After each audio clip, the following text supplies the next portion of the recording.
Everyone, welcome back to my channel. Durga की पाठशाला में आपका स्वागत है। तो बच्चों, आज हम सीखने जा रहे हैं कक्षा 7 का चैप्टर 3 सच्चा हीरा। तो शुरू करते हैं बाल दोस्तों। प्रस्तुत कहानी में व्यक्ति के ज्ञान के साथ साथ उसके कर्म को भी महत्व दिया गया है। यानी ये जो कहानी है उसके अंदर व्यक्ति के ज्ञान के साथ, यानी उसके अंदर जो ज्ञान है, जो नॉलेज है, उसके साथ साथ उसके कर्म, यानी वो क्या कार्य करता है, उसको भी महत्व दिया गया है। अच्छा ज्ञान अच्छी बात है, लेकिन वह आचरण में नहीं है तो निरर्थक है। क्या कह रहे हैं बच्चों कि अच्छा ज्ञान, अगर आपके पास अच्छा ज्ञान है, यानी आपको बहुत कुछ अच्छा अच्छा आता है, नॉलेज है आपके पास, वह एक अच्छी बात है। लेकिन अगर वह आचरण में नहीं है, यानी कि ज्ञान सिर्फ दिखाने के लिए है, सिर्फ बातों में है, यानी कि सिर्फ बोलने के लिए है, परंतु वह आपके व्यवहार में नहीं झलकता है, आपके आचरण में नहीं है, आपके व्यवहार में नहीं है, तो वह क्या है बच्चों, निरर्थक है, यानी कि किसी काम का नहीं है। इस बात को रोचक तरीके से प्रस्तुत किया गया है और इसी बात को इस कहानी में, जिसका नाम है सच्चा हीरा, उसके अंदर रोचक यानी बड़े ही इंटरेस्टिंग तरीके से बच्चों प्रस्तुत किया गया है। तो शुरू करते हैं बच्चों कहानी, आगे बढ़ते हैं। सूर्य अस्त हो रहा था। पक्षी चहचहाते हुए अपने अपने नीड़ की ओर जा रहे थे। क्या हो रहा था बच्चों? सूर्य अस्त हो रहा था, यानी शाम हो रही थी। सूर्य का अस्त होना, यानी सूर्य कब अस्त होता है? शाम को। तो सूर्य अस्त हो रहा था और पक्षी क्या कर रहे थे बच्चों? चहचहाते हुए, यानी कि उड़ते हुए अपने अपने नीड़ की ओर, यानी उनके नीड़ यानी बच्चों घोंसला। जैसे हमारा घर होता है, जैसे हम शाम को काम पे से अपने घर आते हैं, वापस लौटते हैं, वैसे ही पक्षी भी क्या करते हैं बच्चों? शाम होते ही चहचहाते हुए अपने नीड़ की ओर, यानी घोंसले की ओर जा रहे थे। गांव की कुछ स्त्रियां पानी लेने के लिए घड़े लेकर कुएं की ओर चल पड़ी। तो इसी समय गांव की कुछ स्त्रियां यानी महिलाएं पानी लेने के लिए घड़े लेकर कुएं की ओर चल पड़ी। जहाँ एक कुआं होता है वहां से पानी लाना होता है गांव के अंदर, बच्चों आपने भी देखा होगा। तो स्त्रियां भी यही करती है। तो पानी भरकर कुछ स्त्रियां तो अपने घरों को लौट गई, तो पानी वहां से भरा और कुछ स्त्रियां तो अपने घरों को लौट गई, यानी घर पर वापस आ गई। परंतु उनमें से चार महिलाएं, चार स्त्रियां ऐसी थी जो कुएं की पक्की जगत पर बैठकर आपस में इधर उधर की बातें करने लगी। पक्की जगत यानी बच्चों कुएं के आसपास जो बैठने की जगह होती है, वहां बैठकर वे इधर उधर की, यानी इधर उधर की बातें करना, यानी बच्चों गप्पे मारना, यानी गप्पे मारने लग गई। बातचीत करते करते बात बेटों पर जा पहुंची और ऐसे ही गप्पे मारते मारते बात कहाँ पहुंची बच्चों? बेटों पर जा पहुंची। उनमें से एक की उम्र सबसे बड़ी लग रही थी, यानी चार महिलाओं में से एक की उम्र सबसे बड़ी लग रही थी। वह कहने लगी, भगवान सबको मेरे बेटे जैसा बेटा दे। तो वह स्त्री क्या कहती है बच्चों कि भगवान सबको मेरे बेटे जैसा बेटा दे, यानी हर किसी को मेरे बेटे जैसा बेटा दे। मेरा बेटा लाखों में एक है, यानी बहुत अच्छा है। लाखों में एक होना यानी बहुत अच्छा होना। उसका कंठ बहुत मधुर है, यानी उसका स्वर, कंठ यानी बच्चों स्वर, आवाज जिसे कहते हैं, उसकी आवाज बहुत मधुर, मधुर यानी मीठी है। वह बहुत अच्छा गाता है। उसके गीत को सुनकर कोयल और मैना भी चुप हो जाती है, और वह जब गाता है तो उसे सुनकर कोयल और मैना भी चुप हो जाती है, यानी वे भी उसे सुनने लगती है। लोग बड़े चाव से उसका गीत सुनते हैं, बड़े चाव से यानी बड़े मन से उसका गीत सुनते हैं। आगे बढ़ते हैं बच्चों। उसकी बात सुनकर दूसरी स्त्री का मन हुआ कि वह भी अपने बेटे की प्रशंसा करे। तो जब वह महिला अपने बेटे की इतनी प्रशंसा करती है, यानी तारीफ करती है, तो वह सुनकर दूसरी स्त्री का भी क्या होता है बच्चों? मन होता है कि वह भी अपने बेटे की प्रशंसा यानी तारीफ करे। उसने पहली स्त्री से कहा, मेरे बेटे की बराबरी कोई नहीं कर सकता। तो वह फिर उस स्त्री को बोलती है कि मेरे बेटे की बराबरी कोई नहीं कर सकता, यानी उसके जैसा कोई नहीं बन सकता। वह बहुत ही शक्तिशाली और बहादुर है, यानी मेरा बेटा बहुत ही शक्तिशाली यानी हिम्मत वाला और बहादुर है। वह निडर है, डरता नहीं है। वह बड़े बड़े बहादुरों को भी पछाड़ देता है, यानी वह बड़े बड़े हिम्मत वाले लोगों को भी पछाड़ देता है, यानी हरा देता है। वह आधुनिक युग का भीम है। वह क्या है बच्चों? आधुनिक यानी आज के जमाने का भीम है। यह सब सुनकर तीसरी औरत भला कैसे चुप रहती? तो ये सब जब बातें चल रही होती है ना बच्चों, तो तीसरी स्त्री भी बोल उठती है, यानी वह भी चुप नहीं रह पाती। वह बोल उठी, मेरा बेटा साक्षात बृहस्पति का अवतार है। अब बृहस्पति यानी कौन बच्चों? देवों के देव। वह तो सीधा क्या बोल देती है कि मेरा बेटा तो साक्षात यानी एकदम आपके सामने ऐसा खड़ा हुआ बृहस्पति यानी देवों का देव का अवतार है। वह जो कुछ पढ़ता है एकदम याद कर लेता है, यानी वह कुछ भी पढ़ता है तो वह उसे याद हो जाता है, स्मरण हो जाता है। ऐसा लगता है मानो उसके कंठ में सरस्वती का निवास हो। ऐसा लगता है जैसे उसके कंठ में, यानी वह जैसे बोलता है एकदम उसको याद होता है, वो सब एकदम बोल देता है, एक ही लाइन में बोल देता है। तो ऐसा लगता है कि जाने उसके कंठ में यानी उसके गले में सरस्वती का निवास हो, यानी माँ सरस्वती ही हो। आगे बढ़ते हैं बच्चों।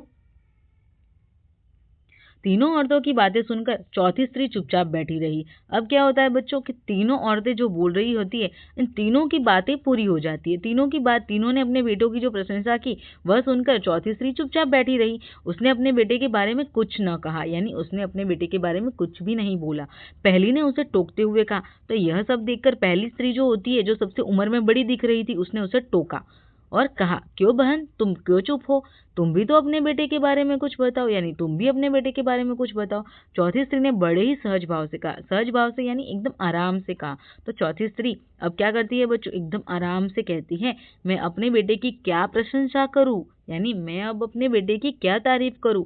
वह न तो गंधर्व सा गायक है, यानी वह न तो गंधर्व जी जैसा गायक यानी अच्छा गायक है, न भीम सा बलवान, यानी न ही भीम जितना बलवान ताकतवर है, और न ही बृहस्पति सा बुद्धिमान, और न ही बृहस्पति यानी देवों के देव जितना बुद्धिमान है।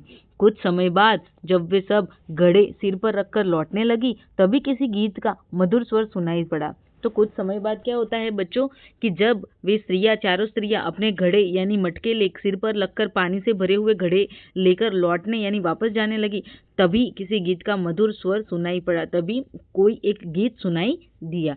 सुनकर पहली स्त्री बोली, सुनो मेरा हीरा गा रहा है। यह सुनकर पहली स्त्री क्या बोलती है बच्चों कि सुनो सारी यह आवाज सुनो, मेरा हीरा यानी मेरा बेटा, वह अपने बेटे को हीरे से हीरा कहती है, और हीरा करके क्या बोलती है कि मेरा हीरा गा रहा है।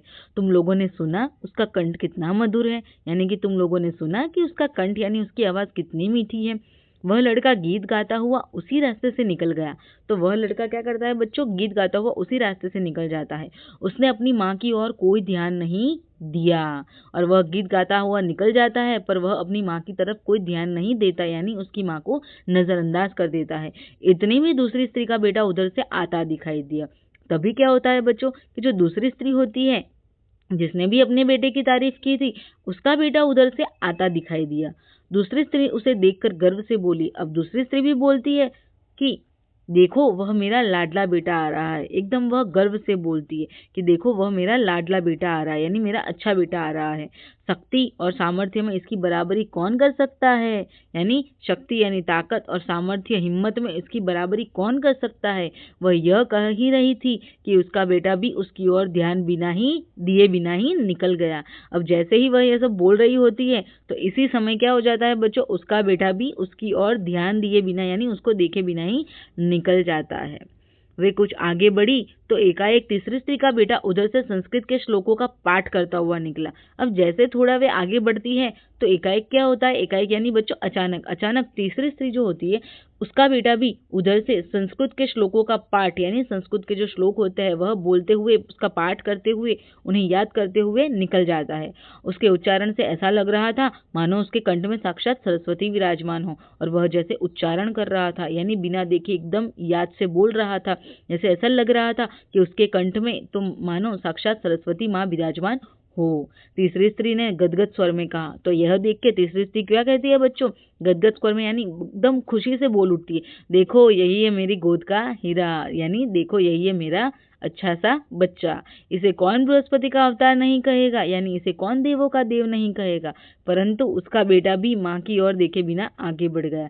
परंतु फिर से वही होता है बच्चों, क्या होता है कि उसका बेटा भी, जिसे वह इतना बृहस्पति का अवतार कह रही थी, वह भी उसे अपनी माँ को देखे बिना ही उधर से निकल जाता है। वह अभी थोड़ी दूर ही गया था कि चौथी स्त्री का बेटा भी अचानक उधर से आ निकला। तो जो तीसरी स्त्री का बेटा था वह थोड़ा ही आगे जाता है कि उसी थोड़ी सी ही देर में क्या होता है बच्चों, चौथी स्त्री का बेटा भी अचानक उधर से आ जाता है। वह देखने में बहुत ही सीधा साधा और सरल प्रकृति का लग रहा था। और चौथी स्त्री का बच्चा बच्चों कैसा लग रहा था? एकदम देखने में बहुत ही सीधा साधा यानी एकदम आम इंसान सा और सरल प्रकृति का यानी सीधा साधा लग रहा था। उसे देखकर चौथी स्त्री ने कहा, बहन यही मेरा लाल है। तो अब अपने बेटे को देखकर वह स्त्री, चौथी स्त्री जो होती है, वह भी बोल उठती है, जिसने अपने बच्चे की तारीफ नहीं की थी, वह भी बोल उठती है कि बहन यही मेरा लाल है यानी यही मेरा बेटा है। तो चौथी स्त्री उसके बारे में बता ही रही थी कि उसका बेटा पास आ पहुंचा। तो बच्चों जैसे चौथी स्त्री बता ही रही होती है ना, तब उसका बेटा उसके पास आ जाता है। अपनी माँ को देखकर वह रुक जाता है और बोला, माँ लाओ मैं तुम्हारा घड़ा पहुंचा दूं। यानी वो क्या कहता है अपनी माँ को कि माँ यह घड़ा मुझे दे दो, मैं पहुंचा देता हूँ, यानी मैं लेके जाता हूँ। मना करने पर भी उसने माँ के सिर से पानी से भरा घड़ा उतारकर अपने सिर पर रखा और घर की ओर चल पड़ा। फिर उसकी माँ मना करती है, फिर भी वह क्या करता है बच्चों, अपनी माँ के सिर से पानी से भरा घड़ा उतार देता है और अपने सिर पर रख के घर की ओर चल पड़ता है, यानी घर चला जाता है। और वह आपको चित्र में भी दिखाई दे रहा होगा कि वह लड़का अपनी माँ से घड़ा मांग रहा होता है। आगे बढ़ते हैं बच्चों। तीनों औरतें बड़े ही आश्चर्य से चौथी स्त्री के बेटे को देखती रही। और अब क्या होता है बच्चों, जो पहली तीनों स्त्रियां होती हैं जिन्होंने अपने अपने लड़कों की इतनी तारीफ की थी, इतनी प्रशंसा की थी, वे बड़े ही आश्चर्य से यानी एकदम चौकन्ना होके चौथी स्त्री के बेटे को देखती रह जाती है। एक वृद्ध महिला जो बहुत देर से इन औरतों के पीछे चलती हुई इनकी बातें सुन रही थी, जो वृद्ध महिला बच्चों आपको चित्र में भी दिखाई दे रही है, एक वृद्ध महिला इनके पीछे जा रही है। तो जो बहुत देर से, तो वो महिला क्या करती है, बहुत देर से इन औरतों की बातें सुन रही होती है और उनके पीछे चलती हुई इनकी बातें सुन रही होती है। वो पास आती है और बोलती है, पास आकर बोली, देखती क्या हो, यही सच्चा हीरा है।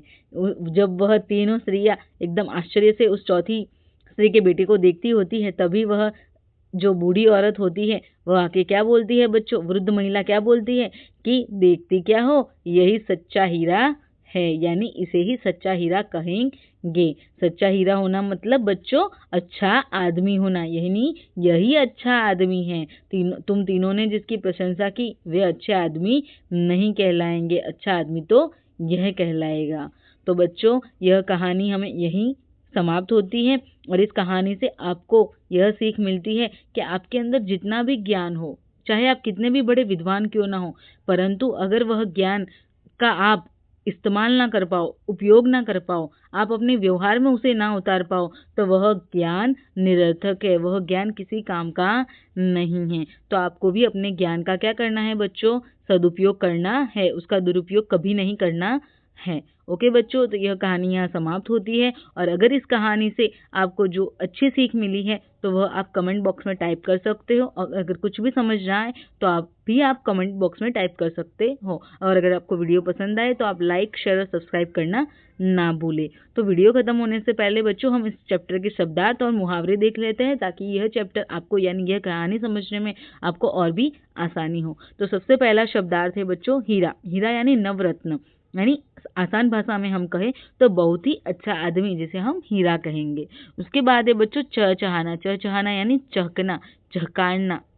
उसके बाद है बच्चों नीड़। नीड़ यानी घोंसला, पक्षियों के घर को, घोंसले को नीड़ भी कहा जाता है। उसके बाद है कंठ। कंठ यानी गला, आवाज, स्वर, शब्द, जो भी आप कहे।